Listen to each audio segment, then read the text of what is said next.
मध्ययुगीन सरंजामी कालखंडाच्या भूपृष्ठावर पुण्यश्लोक अहिल्यादेवी होळकर यांनी लोककल्याणकारी राज्याची आधुनिक संकल्पना राबविली। त्यांचे प्रशासन आणि धोरणातून भारताच्या सामाजिक आणि धार्मिक इतिहासाला वैभवाचे रूप मिळाले, असे प्रतिपादन पुण्यश्लोक अहिल्यादेवी होळकर अध्यासनाचे संचालक प्राध्यापक डॉक्टर प्रभाकर कोळेकर यांनी केले।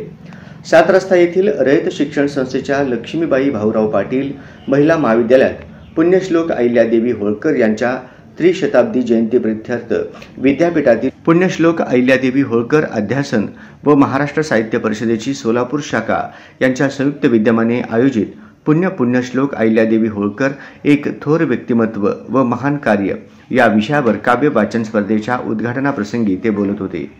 अध्यक्षस्थानी महाविद्यालयाचे उपप्राचार्य प्राध्यापक देवराव मुंडे होते।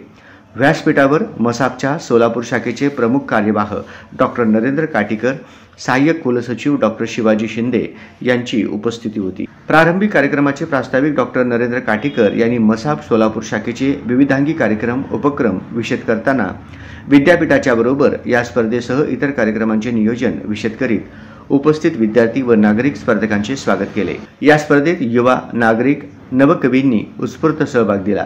परीक्षक म्हणून ज्येष्ठ कवी गोविंद काळे आणि कथा लेखिका व कवयित्री संध्या धर्माधिकारी यांनी काम पाहिले।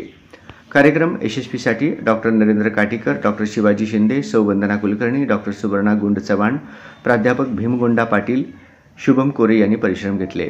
यावेळी मसाप कार्यकारिणी सदस्य डॉक्टर अर्जुन भटकर, बद्दी उजमा बिराजदार, फैयाज शेख यांची उपस्थिती होती। सूत्रसंचालन वंदना कुलकर्णी यांनी केले, तर आभार प्राध्यापक भीमगोंडा पाटील यांनी मानले।